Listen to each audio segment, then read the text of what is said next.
World economy. G20 की शुरुआत कैसे हुई? IMF ने वर्ल्ड इकोनॉमिक आउटलुक रिपोर्ट में क्या इकोनॉमिक ग्रोथ प्रोजेक्ट की? ग्लोबल इकोनॉमिक ग्रोथ को खतरा क्यों है? IMF ने फिस्कल मॉनिटर रिपोर्ट में क्या रिपोर्ट किया? इंडियन इकोनॉमी ग्रोथ कैसे चल रही है? सरकार क्या पॉलिसी एक्शंस ले सकती है ग्लोबल इकोनॉमी ग्रोथ के लिए और इंडियन इकोनॉमी ग्रोथ के लिए? आइए समझते हैं। G20 की शुरुआत 1999 में हुई। 1994 मेक्सिको पेसो क्राइसिस के बाद, क्योंकि मेक्सिको ने पेसो को डिवैल्यू किया डॉलर के कंपैरिजन में। उसके बाद 1997 एशिया में फाइनेंशियल क्राइसिस आया। 1998 रशिया में भी फाइनेंशियल क्राइसिस आया। इसीलिए 1999 में G20 बनी और 20 देश साथ आ गए।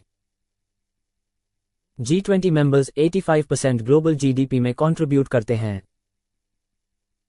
और 75% ग्लोबल ट्रेड में कंट्रीब्यूट करते हैं। G20 के 20 देश बैठकर डिस्कस करते हैं और समाधान निकालते हैं। डेवलपमेंट इश्यूज पे, सस्टेनेबल डेवलपमेंट के लिए, फूड सिक्योरिटी पे, क्लाइमेट चेंजेस के लिए और जो ग्लोबल कर्ज बढ़ रहा है उसके लिए। IMF ने वर्ल्ड इकोनॉमिक आउटलुक रिपोर्ट में 2024 के लिए 3.2% ग्लोबल इकोनॉमिक ग्रोथ प्रोजेक्ट की। अलग ग्रोथ अलग देश के लिए, किसी देश के लिए ज्यादा, किसी देश के लिए कम। लेकिन रिसेशन का डर इस ग्रोथ को कम कर सकता है, क्योंकि यूएस मॉनेटरी पॉलिसी टाइटनिंग कर रहा है, जिसमें सेंट्रल बैंक इंटरेस्ट रेट बढ़ाता है। आप पैसा बैंक में जमा करते हैं क्योंकि ज्यादा इंटरेस्ट रेट मिलता है और खर्चा कम करते हैं, जिससे डिमांड कम होती है और सप्लाई के बराबर हो जाती है। महंगाई कम हो जाती है, जो कोविड के कारण बहुत बढ़ गई थी, लेकिन खर्चा कम और प्रोडक्शन भी कम होने के कारण इकोनॉमिक स्लोडाउन आता है। वर्ल्ड इकोनॉमी ग्रोथ को खतरा है। जियोपॉलिटिकल टेंशन से ऑयल और फूड प्राइस तेजी से कम ज्यादा हो रहे हैं, जिसके कारण कमोडिटीज का प्राइस तेजी से बढ़ रहा है, जिससे महंगाई और कॉस्ट ऑफ लिविंग बढ़ रही है। Central bank monetary policy loose नहीं कर पा रहा और मॉनेटरी पॉलिसी टाइटनिंग करनी पड़ रही है। महंगाई कम हो रही है, लेकिन इंटरेस्ट रेट्स बढ़ने के कारण खर्च और प्रोडक्शन कम हो रहा है, जिससे इकोनॉमिक स्लोडाउन आ रहा है। राइजिंग प्रोटेक्शनिज्म भी इकोनॉमिक ग्रोथ के लिए खतरा है। कंट्रीज ट्रेड से पीछे हट रही है। अपने देश को वर्ल्ड कंपटीशन और थ्रेट से बचाने के लिए टैरिफ्स लगाकर, जो कि कुछ देशों से इंपोर्ट्स और एक्सपोर्ट्स पे टैक्स लगाकर लगता है, कस्टम ड्यूटी लगाकर, सभी देश के ट्रेड्स पे टैक्स लगा के लगती है, ट्रेड क्वोटर्स लगाकर, सामान की मात्रा पे रोक लगा के, जिससे इकोनॉमी में सप्लाई कम हो रही है और रिसेशन आ सकता है, जो वर्ल्ड इकोनॉमी की ग्रोथ के लिए खतरा है। IMF ने फिस्कल मॉनिटर में रिपोर्ट किया। पब्लिक फाइनेंस और फिस्कल डेफिसिट के बारे में। ग्लोबल इकोनॉमिक कर्ज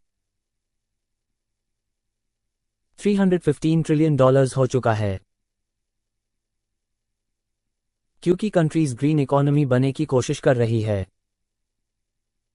low carbon growth, resource efficiency, social inclusivity जिसके लिए खर्चा ज्यादा हो रहा है। ग्लोबल पॉपुलेशन की एज बढ़ रही है, तो लायबिलिटी और खर्चे भी बढ़ रहे हैं।